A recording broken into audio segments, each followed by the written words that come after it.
Sebuah penjara kedatangan seorang pembunuh. Dengan tato di sekujur tubuhnya yang kekar. Ia pun menjadi penghuni baru dalam penjara. Seorang gendut melempar ciuman kepadanya. Yang lain dari ranjang bagian atas juga menatapnya. Mereka seperti sangat menyambut kehadirannya. Petugas patroli pun tertawa mendengar suara mereka. Mereka berdua mencoba melihat suasana di sana. Ternyata si gendut telah tergeletak di lantai. Ia tanpa ragu menatap petugas itu. Mereka tertidur. Ini adalah sebuah penjara ketat yang berisi orang-orang menyeramkan. Setiap dari mereka memiliki tenaga yang begitu kuat. Di pagi hari, ketika Jason sedang sarapan di kantin, seorang berkepala botak datang menghampirinya. Kedua orang yang duduk di sebelahnya pun langsung pergi. Nampaknya sang senior ingin membuli dirinya yang masih baru di sana. Orang itu berdiri, mendekati sarapan Jason, lalu meludahinya. Jason berusaha untuk sabar dan tidak mencari masalah. Saat itu juga dari belakangnya muncul seorang keparat lagi. Kau itu yang membunuh istrimu sendiri, ya? Atau terkena kasus pedofilia? Kedua kalimat itu benar-benar membuat Jason emosi. Ternyata istrinya dibunuh oleh pembunuh misterius. Dan ketika ia terbangun, tangannya tengah memegang sebilah pisau. Sudah istrinya meninggal, ia juga harus masuk penjara. Sosok di belakangnya pun tidak berhenti menyindirnya. Jason sudah tidak tahan. Ia mengambil piring sarapannya, lalu menghajar muka mereka. Si botak pun diam-diam meninjunya dari belakang. Tempat makannya pun mulai penyok. Saat itu petugas keamanan membawa senjata lalu mengepung mereka. Dan pria yang mencari gara-gara itu pun babak belur dihajar Jason. Petugas penjara memberitahu bahwa Jason telah memancing keributan. Sebab si botak yang ia hajar barusan adalah senior di penjara itu. Ia pun dibawa ke ruangan kepala lapas, Lisa. Ia mencari Jason karena sebuah tujuan. Ternyata, Jason pernah menjadi seorang pembalap mobil yang handal. Dan penjara itu mengadakan perlombaan mobil maut secara berkala. Lomba itu adalah lomba yang begitu kejam dan menyeramkan. Sedangkan mereka akan mendapat untung yang banyak dari siaran langsung yang diadakan. Juara terakhir lomba ini adalah seorang pria bertopeng yang telah menang 4 kali. Namun ia meragukan pria bertopeng itu di lomba kelima ini. Pria bertopeng itu memiliki kemampuan yang tak terkalahkan. Demi rating dan popularitas, ia meminta Jason untuk menyamar menjadi pria bertopeng itu. Sebagai imbalan, jika ia menang maka ia akan dibebaskan. Demi membuktikan kejadian di balik kematian istrinya, ia pun setuju. 3 orang ini adalah rekannya dalam geng mobil.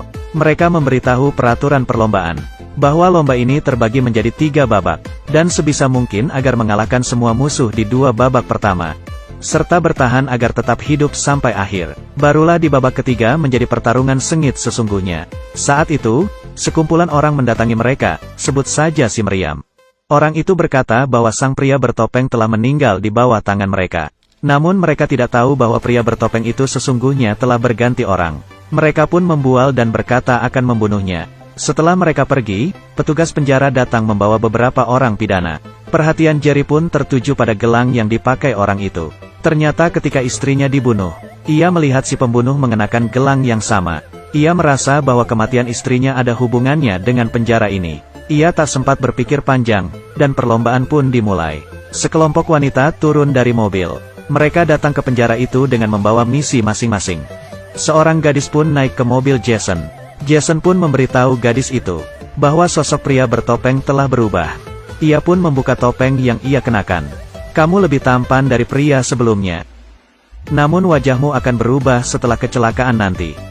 Di saat yang sama, Lisa mengamati lomba dari dalam ruangan. Demi menghiasi perlombaan, ia pun dari penjara lain, mengundang beberapa wanita seksi untuk menjadi pengawas. Ke-9 mobil di sirkuit mulai memanaskan mesin mereka. Setelah lampu hijau menyala, semua mobil secepat kilat langsung melaju. Terdengar suara gesekan ban di seluruh sirkuit. Dan suara mobil yang bersenggolan. Karena pengalamannya menjadi pembalap handal, Jason pun dengan cepat meraih posisi pertama. Namun Lisa masih menganggap enteng lomba ini. Pertarungan dalam lomba ini benar-benar sengit. Mobil Jason ditabrak oleh si Meriam hingga keluar arena balap. Di tengah perlombaan, Lisa membuat pengaturan baru. Aktifkan pedang dan perisai. Setelah mengaktifkan pedang dan perisai, mereka yang melewati tutup lubang jalan bergambar pedang akan mendapat senjata. Yang melewati gambar perisai akan mendapat tameng. Dan yang melewati tengkorak berkesempatan memberi jebakan pada pemain lain. Setelah melintasi gambar pedang, si Meriam mendapat Gatling gun. Dan menembakinya ke segala arah. Saat itu sebuah mobil melewati simbol tengkorak. memunculkan dua paku raksasa. Mobil di belakang pun menabrak paku itu. Dan paku itu mulai meremukkan seisi mobil. Lalu terdengar ledakan yang menggetarkan seisi penjara. Satu mobil telah tereliminasi. Saat itu juga perlombaan menjadi semakin sengit. Mereka tak henti-hentinya melintasi simbol pedang. Lalu menembaki musuh mereka dengan senjata Gatling. Mobil yang melintasi simbol perisai dapat melepaskan minyak serta paku. Paku tersebut akan mengempeskan ban mobil, membuat mobil itu hancur terguling, dan terakhir menembakinya dengan misil. Mobil kedua pun tereliminasi. Saat itu jumlah penonton telah mencapai 46 juta orang. Mobil Jason pun akhirnya melintasi simbol perisai. Muncul perisai di bagian belakang mobilnya. Perisai itu ditembaki hingga berlubang. Jika diserang terus maka perisai itu menjadi tidak berguna lagi. Di saat yang genting itu, peluncur alat peledak Jason tidak bekerja. Ia pun menyuruh si wanita untuk mencabut alat di atas pahanya, dan melepas secara manual alat peledak itu. Bahan peledak itu mengenai dinding dan melumuri seisi mobil di belakang. Wanita itu mengambil pemantik api dari mobil, lalu pergi membuangnya. Mobil yang terbakar itu pun ditabrak oleh mobil lain di belakangnya. Mantap! Namun saat itu juga seorang pebalap di sebelah memberinya sebuah isyarat. Jerry pun tercengang, karena gestur itu merupakan gestur yang sama yang dilakukan oleh pembunuh istrinya. Ternyata pembunuh istrinya berada di penjara yang sama dengannya. Semua merupakan pengaturan dari Lisa. Tersisa 6 pebalap yang masih bertahan hidup. Jason pun memutuskan untuk tidak mengikuti lomba selanjutnya. Tak disangkan, Lisa malah mengeluarkan foto putrinya Jason. Ia pun mau tidak mau harus melanjutkan pertandingan itu. Babak kedua pun dimulai. Namun Jason kali ini sengaja memperlambat mobilnya. Dia bertanya pada si wanita mengapa senjata di mobilnya bisa rusak. Apakah pria bertopeng sebelumnya mati di tangannya si meriam? Ternyata wanita itu telah menandatangani sebuah perjanjian dengannya, di mana jika ia bisa merusak senjata Jason, ia akan dibebaskan. Dan alat yang rusak kemarin merupakan ulah darinya. Tujuannya agar Jason tidak lanjut ke babak berikutnya. Kejujurannya membuat mereka berdua menjadi saling akrab. Jason pun menginjak dalam-dalam pedal gasnya, mencoba menghabisi pembunuh istrinya itu. Ia pun mengejar mobil orang itu dan menembakinya dengan gila. Keduanya pun saling baku tembak. Senjata mereka terlalu ganas. Jason membelokkan mobilnya dan melepaskan asap hitam. Mobil si pembunuh itu pun menabrak pembatas beton. Dia membuka pintu mobil lalu menghantam si pembunuh itu. Kau tidak boleh berhenti. Dan kau tidak boleh turun dari mobil. Jason tidak peduli dan segera turun, memegang leher pria itu, dan menghancurkannya dengan sekali putaraan. Pandangannya tertuju pada CCTV, menatap dengan penuh kekejaman. Lisa pun tidak terima ada yang melanggar peraturannya. Keluarkan kendaraan perang. Sebuah kereta besar pun bergerak keluar. Sementara itu rekan si meriam mulai cerewet. Ia pun menendang rekannya itu keluar dari mobil.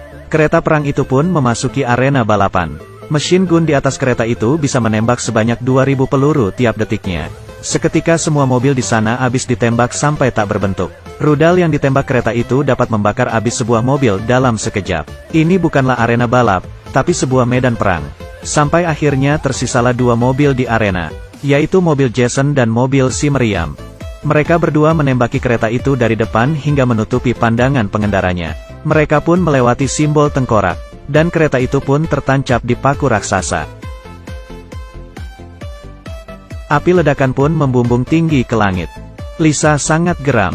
Semua orang di dalam penjara menyambut mereka berdua. Baru pertama kali ada orang yang berhasil mengalahkan semua kekuatan dari Lisa.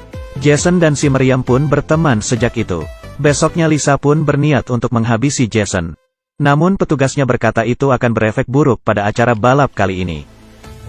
Jangan bodoh. Pria bertopeng itu tidak akan mati. Dia diam-diam mengirim orang untuk mencabut alat anti ledakan di mobil Jason. Babak terakhir pun dimulai.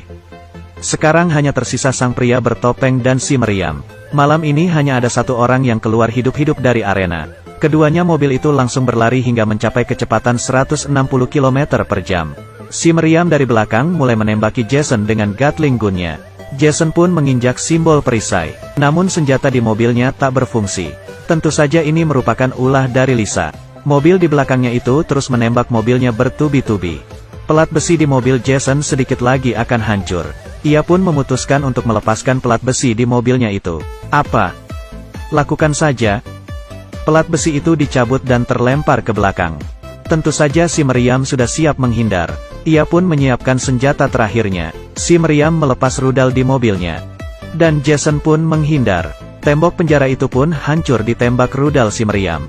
Hal itu membuat Lisa termangu. Ternyata mereka berdua bekerja sama untuk bebas dari penjara itu. Mereka pun saling menatap dan tersenyum karena strategi mereka berhasil. Lisa pun dengan geramnya langsung mematikan siaran. Dan mematikan semua senjata yang ada di mobil mereka. Dan ia pun menekan tombol peledak. Namun bom itu ternyata telah dijinakkan sebelumnya. Ia pun mengirim pasukan dalam jumlah yang besar untuk mengepung mereka berdua. Jason dan si meriam sepakat untuk berpisah jalur agar memecah musuh di belakangnya. Namun Lisa benar-benar tidak ingin agar Jason bebas begitu saja. Si wanita pun berkata pada Jason, bahwa dia akan tetap di mobil untuk mengalihkan perhatian pasukan itu. Karena ia telah menandatangani perjanjian, sehingga penjara sudah pasti akan membebaskannya. Jason pun segera keluar dari mobil. Beruntung dirinya tidak terluka saat melompat. Seketika Jason terdiam. Mobil pun diambil alih. Si wanita memakai topeng dan berdiri di atas mobil. Rating dari siaran Lisa pun berhasil memecahkan rekor. Dan ia pun mendapat sebuah hadiah. Berupa sebuah bom. Sekali pencet, si kepala penjara itu pun meledak tak bersisa. Jason dan si meriam pun membangun sebuah pabrik mobil. Sebuah mobil masuk ke pekarangannya. Turunlah seorang wanita yang selama ini menemaninya berlomba. Mereka bertiga hidup harmonis. Film ini benar-benar menakjubkan. Demi meningkatkan rating, seseorang harus rela dituduh masuk penjara. Film di Trace ini akan berlanjut pada seri berikutnya. Bagi yang suka, jangan lupa follow ya.